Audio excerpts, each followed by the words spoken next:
Bismillahirrahmanirrahim. Assalamualaikum warahmatullahi wabarakatuh. Waalaikumsalam. Innal hamdalillah ta'ala nahmaduhu wa nasta'inu bihi wa nastaghfiruh wa na'udzu billahi min shururi anfusina wa min sayyiati a'malina. Man yahdihillahu subhanahu wa ta'ala fala mudilla lahu wa man yudlil fala hadiya lahu. Ashhadu an la ilaha illallah wahdahu la syarika lahu wa ashhadu anna Muhammadan 'abduhu wa rasuluhu.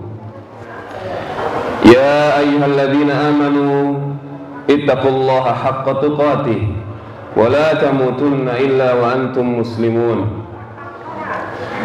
Ya ayyuhalladzina amanu ittaqullaha wa qulu qawlan sadida yuslih lakum a'malakum wa yaghfir lakum dhunubakum wa may yuti'illaha wa rasulahu faqad faza fawzan 'azima. Amma ba'd, fa inna ahsanal kalam kalamullah. Sebaik-baik ucapan adalah firman Allah.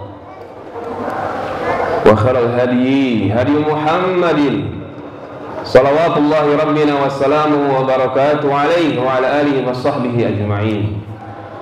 Sebaik-baik petunjuk adalah petunjuknya Nabi Muhammad. Beliau menyebut diri beliau sendiri. Wa syarrul umur muhdatsatuha. Seburuk-buruk urusan atau perkara adalah kreasi-kreasi baru, ajaran-ajaran baru dalam agama, bukan dalam hal duniawi. Fa inna kulla muhdatsatin bid'ah. Setiap ajaran baru, kreasi baru dalam agama adalah bid'ah, kata Nabi kita Muhammad. Wa kullu bid'atin dhalalah. Setiap bid'ah itu sesat. Yang mengatakan Nabi kita yang mulia Muhammad sallallahu alaihi wasallam, yang tidak berbicara kecuali dengan bimbingan wahyu dari Allah tabaraka wa taala. Kaum muslimin, saudaraku, a'azzani Allah wa iyyakum, tentu tidak ada yang pantas keluar dari lisan kita setelah hidayah, baik irsyad maupun taufik, pertolongan dari Allah Subhanahu wa taala kepada kita, yang dengan pertolongan Allah itu kita bisa menjalani Ramadan kita kemarin. Semua itu karena pertolongan, rahmat, karunia dari Allah. Maka tidak ada yang pantas keluar dari lisan kita kecuali rasa syukur, seraya memuji-muji, menyanjung-nyanjung Allah Rabbul Alamin. Karena kalau bukan karena rahmat Allah, kalau bukan karena karunia Allah, pastilah kita termasuk orang-orang yang merugi. Kita bersyukur kepada Allah bersama sedikitnya ibadah kita kepada Allah, bersama kekurangan kita terhadap penunaian hak-hak Allah, pencipta, pemilik, dan pengatur kita secara mutlak. Maka itu kita beristighfar kepada Allah Subhanahu wa taala. Maka itu kita di akhir Ramadan diajarkan. Di akhir Ramadan kita diajarkan untuk mengucapkan Allahumma innaka afuwun tuhibbul afwa fa'fu anni. Minta maaf kepada Allah agar kita jangan ujub, agar kita jangan sombong, angkuh, congkak, ujub, merasa ibadahnya diterima oleh Allah. Belum tentu. Kemudian kaum muslimin, a'azzani Allah iyyakum, tentunya salawat dan salam senantiasa kita minta kepada Allah agar limpah curahkan teruntuk manusia yang paling Allah cintai, akhlaknya, ibadahnya, imannya, manusia yang dengannya Allah mengajarkan manusia lainnya segala macam bentuk kebaikan, manusia yang penuh berkah, Nabi kita Muhammad sallallahu alaihi wasallam. Kaum muslimin, azani Allah wa iyyakum, tidak terasa Ramadan telah meninggalkan kita. Dan alhamdulillah, di antara hal yang menyenangkan hati, membuat hati gembira, ketika bulan Ramadan banyak kaum muslimin yang kembali membaca Al-Quran, yang mana mereka sangat giat, rajin membaca Al-Quran. Namun perlu kita ketahui bahwa membaca saja tidak cukup. Al-Quran adalah kitab yang penuh berkah. Hadza kitabun anzalnahu mubarak. Allah berfirman, ini adalah kitab yang kami turunkan, mubarak, diberkahi. Apa itu diberkahi? Kita sering mengucapkan ini berkah, mudah-mudahan berkah. Mungkin kita kurang memahami apa itu berkah. Berkah adalah thubutul khair fi syai' wa kathratuhu wa ziyadatuhu. Berkah adalah tetapnya kebaikan pada sesuatu dan dia banyak. Kebaikan itu banyak pada sesuatu dan terus bertambah, itu berkah namanya.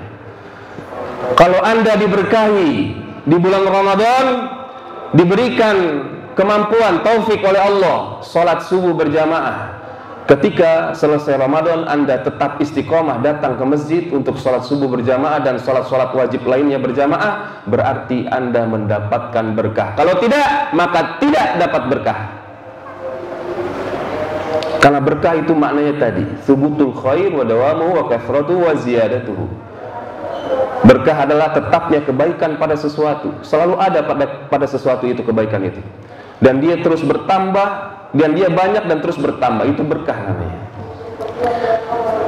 Nah, Allah katakan tadi Al-Quran adalah kitab mubarak yang diberkahi, penuh dengan kebaikan. Kebaikannya banyak, melimpah dan terus bertambah karena dia adalah firman Allah Subhanahu wa taala. Lalu bagaimana cara mendapatkan berkah Al-Quran ini? Karena ada orang-orang yang membaca Al-Quran, dia tidak dapat berkahnya. Yakni, ketahuilah saudaraku, tidak semua orang yang membaca Al-Quran dapat berkah Al-Quran. Tidak. Rasulullah SAW pernah bersabda tentang kaum Khawarij, tentang orang-orang yang mereka bersyahadat juga, mereka beriman juga kepada Allah dan Rasulnya Muhammad, tapi mereka Khawarij, mereka gemar mengkafirkan kaum muslimin. Di antara yang Nabi sifatkan untuk mereka, yaqra'una al-Quran la yujawizu hanajirahum. Mereka membaca Al-Quran tapi tidak melewati kerongkongan mereka, tidak masuk ke dalam hati mereka, tidak dapat berkahnya Al-Quran. Padahal Al-Quran itu keberkahannya sangat melimpah. Orang kalau tidak dapat berkah Al-Quran, hidupnya tidak akan berkah, tidak akan paham ilmu agama, tidak akan paham mana yang maslahat, manfaat bagi dirinya untuk dunia dan akhiratnya, mana yang tidak. Kenapa orang-orang itu kalau bulan Ramadan ramai masjidnya, mereka berombong-rombong, berbondong-bondong ke masjid kalau bulan Ramadan. Selesai bulan Ramadan, selesai juga jamaahnya. Karena mereka tidak memahami dan karena mereka tidak dapat berkah Al-Quran. Atau jangan-jangan mereka termakan hadis palsu. Ibadah di bulan Ramadan, ibadah sunnahnya sama dengan wajib. Ibadah wajibnya dikali 7 kali lipat. Hadis ini sering dibawa. Hadis ini hadis mungkar, bukan hadis Rasulullah Sallallahu Alaihi Wasallam. Sehingga hadis ini menyesatkan banyak orang. Mereka menjadi hamba-hamba Ramadan saja.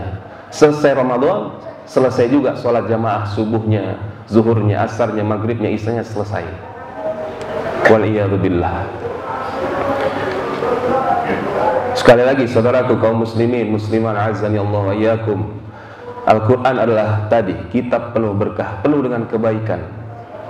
Tentu semua kita ingin keberkahan kebaikan tersebut, karena itu adalah kebahagiaan di dunia dan akhirat. Maka ketahuilah saudaraku, Syekh Dr. Khalid bin Abdul Karim Al-Lahim hafizahullah ta'ala menjelaskan dalam kitab beliau, tidak akan sukses, tidak akan bisa sukses, bahagia seseorang muslim dengan Al-Quran ketika dia membacanya kecuali dia memiliki 5 tujuan atau 5 niat atau 5 maksud pokok ketika dia baca Al-Quran. Karena Al-Quran bukan hanya untuk dibaca saja. Jadi seseorang jika ingin bahagia dunia akhirat, ketika dia membaca Al-Quran, dia harus memiliki 5 tujuan atau maksud atau niat pokok ketika dia membaca Al-Quran. Yang pertama, al-ilm. Ketika dia membaca Al-Quran, dia harus meniatkan, memaksudkan untuk mencari ilmu. Karena Allah tidaklah diibadahi kecuali dengan ilmu. Fa'lam annahu la ilaha illallah. Berilmulah engkau annahu la ilaha illallah. Tidak ada ilah yang berhak diibadahi dengan benar kecuali Allah Subhanahu wa ta'ala. Dia harus niatkan untuk ilmu. Banyak orang yang membaca, dia tidak mengerti apa yang dia baca. Maka hidupnya tidak berubah-ubah. Ribanya jalan terus, durhakanya kepada ibu bapaknya jalan terus, memakan yang haramnya jalan terus, meninggalkan sholatnya jalan terus, maksiatnya jalan terus. Kenapa? Karena dia tidak memahami ilmu. Karena ketika dia membaca Al-Quran, tidak dia niatkan tujuannya untuk mencari ilmu. Padahal gudangnya, sumbernya ilmu adalah Al-Quran. Dan dengan hadis Rasulullah yang tidak pernah bisa dipisahkan. Ilmu. Bahkan Nabi Muhammad SAW, Nabi kita tidak diperintah untuk meminta apapun tambahan dunia ini, tidak. Beliau diperintah untuk meminta ilmu. Rabbi zidni ilma. Jadi ilmu sangat diagungkan oleh Allah. Barang siapa yang mengagungkan ilmu, maka dia telah beribadah mengagungkan Allah Subhanahu wa ta'ala. Barang siapa yang sombong, tidak mau duduk di majelis ilmu, tidak mau belajar ilmu, waliyadzubillah, maka kesengsaraan, kemalanganlah yang akan dia dapati di dunia dan di akhirat. Di alam kuburnya dia akan sengsara karena dia tidak mengagungkan apa yang Allah agungkan, al-ilmu. Dan Nabi Muhammad selalu minta ilmu setiap hari. Salah satu doa yang paling pertama diminta oleh Nabi setiap selesai salat subuh, Allahumma inni as'aluka ilman nafi'a. Ya Allah, sungguh aku mohon ilmu yang bermanfaat. Ini menunjukkan ilmu adalah kebutuhan pokok setiap muslim setiap hari. Yang kedua, ketika dia membaca Al-Quran, setelah dia tahu ilmunya, dia harus al-amalu. Dia harus mengamalkannya. Tujuannya adalah mengamalkannya. Karena kalau dia tidak mau mengamalkan ilmu dari Al-Quran itu, maka dia persis dengan Yahudi. Kenapa? Karena al-Yahud ya'lamun al-haq wa la ya'maluna bih. Orang Yahudi itu tahu yang benar yang mana, tapi dia nggak mau ngamalin. Dia tahu ini syirik, tetap dia amalin. Itu model-model Yahudi. Dia tahu Nabi Muhammad melarang membangun masjid di kuburan, tapi tetap saja dia bangun. Itu model-model mental Yahudi. Dia tahu ilmu, tapi dia nggak mau ngamalin. Jadi beramal.